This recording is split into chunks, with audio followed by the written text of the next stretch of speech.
This is Midrash Tanchuma, Midrash Beshalach. I entitled it, The Rebellion to be Unchosen, because we have this very unusual pasuk where it describes the Jewish people as testing God, right? Al nasosom et Hashem lemor hayesh Hashem berkibenu im ayin. Instead of God testing us like God was doing with the man, all of a sudden it's a role reversal and we're testing God. What is exactly the nature of that? The Midrash brings three opinions, which really sort of analyzing the nature of rebelling against God, giving God an ultimatum. If you don't run the world in the following way, I want to check out.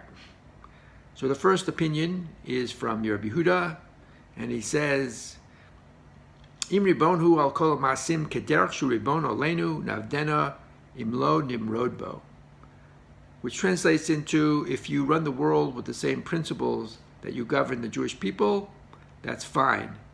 But if you govern us differently, then we will rebel. In other words, we want to live under the same conditions that everyone else. It seems that we are under a greater scrutiny than other nations. And we don't want this kind of intense relationship. We want to be like everybody else. And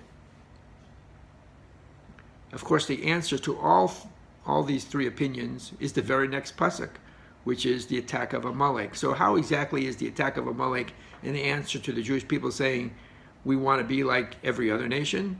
Well, that's simple. They didn't understand their unique mission and destiny, and they needed a reminder from Amalek. Right? Throughout history, there was always assimilation, people trying to fit in and be like everyone else, and along came Amalek in some form or another and reminded us, no, we are a unique nation with a unique heritage and a unique mission, and we better get back in the program. The second opinion is Rav Nechemya, who basically says, we don't want any surprises. He says, "Im maspiko lanu mizono k'melach shu nichnas l'dina ve'makalsum oso mechabdim oso shu maspik kol tzarcheim navdena im lo nimrad bo."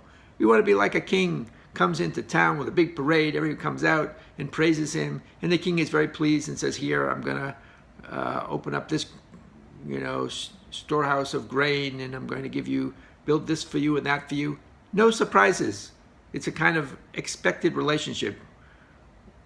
We're nice to you, you're nice to us. It seems like the Jewish people had perhaps they're reacting to very tumultuous history. They had, slavery and plagues and splitting of the sea, and then their first stop, they ran out of water, and then there was plenty of water, and then there was no food and no water, and then you had the man. Maybe the Jewish people saying, listen, this is too much drama. I just want to have a regular, simple relationship, like a king and his people. You're nice to us, we're nice to you. And God is saying, no. The drama is on your end. After all the miracles I've done for you, you should be showing some faith and trust in God.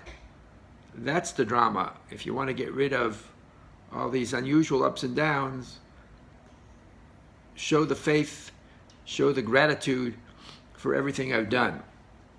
And of course, nothing helps that as well as an attack by Amalek, where you're saved by a vicious enemy, so you come to realize, God is running the world, God is going to save us. The third opinion is that of, listed as Rabotenu, and they said, Imaharim belibenu vehe yodea manu maharim navdena vimlav lo navdena. Interesting. They said, God, you know what's in our hearts. You're God. You know everything.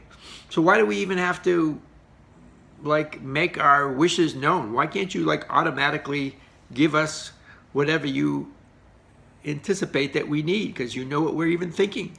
It's sort of like a candy machine. You go up to there and it reads your mind and says, oh, you wanted a Mounds bar?